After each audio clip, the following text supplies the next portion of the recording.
Hey there, Dominic Steele, Daily Bible Time, Friday morning, and I was over at Newtown last night for the installation of Andrew Errington as the new senior minister at Newtown Erskineville Anglican Church, and a very encouraging evening for me today, mostly a day at my study, thinking about the Bible and teaching coming up over the next few weeks at Village.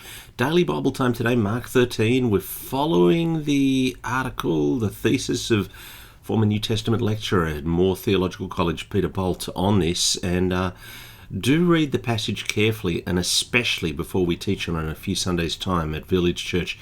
Peter Bolt notes that verses 5 to 23 in Mark 13 speak of a situation of cosmic turmoil and the last days of Israel, in which the disciples will find themselves suffering on Jesus' account. Now, in this context, the disciples will see the awful horror or awful sacrilege, and this is described in verse 14. When you see the abomination of desolation standing where it should not be, let the reader understand, then those in Judea must flee to the mountains.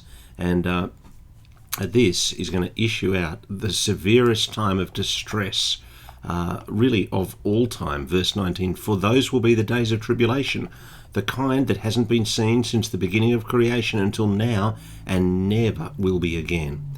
In this time of great distress, the disciples may well be tempted to move away from their previous confession as Jesus is the Christ. But then check verse 21.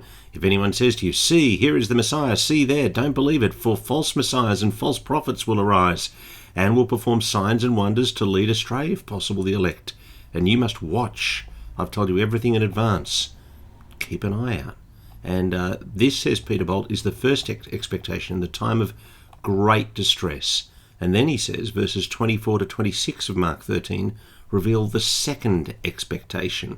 Verse 24, but in those days, after that tribulation, the sun will be darkened, the moon will not shed its light, the stars will be falling from the sky, the powers in the heavens will be shaken, and then they'll see the Son of Man coming in the clouds with great power and glory, and he'll send out the angels and gather his elect from the four winds, from the ends of the earth to the ends of heaven.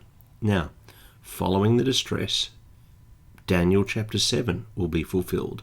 The coming of the Son of Man will occur. And then, verse 27, then he'll send out his angels to gather his elect from the four winds, from the ends of the earth. Now, he sends out his messengers for the harvesting of the elect from all the world. And then there's a series of sayings and similes that follow, says Peter Bolt, and which indicate that these things are going to happen in the current generation. So, verse 30, for example, truly I tell you, this generation will not pass away until all these things take place. So, although the precise timing is unknown, the disciples are urged to watch for this hour of fulfillment. And the heart of Peter Bolt's thesis is that the central thing that these predictions are referring to is not the destruction of the temple, not the eventual return of Christ, but actually the death of Jesus that's coming up in just a few days' time. Now, that's where we're at from Peter Bolt at this point. More on Monday on Daily Bible Time. I hope you can join us then, but particularly I hope you'll be with us in church in a couple of weeks' time when we deal with this as a whole 30-minute presentation, all the complexities of Mark 13. Looking forward to your company then. Thanks for being with us. See you Monday.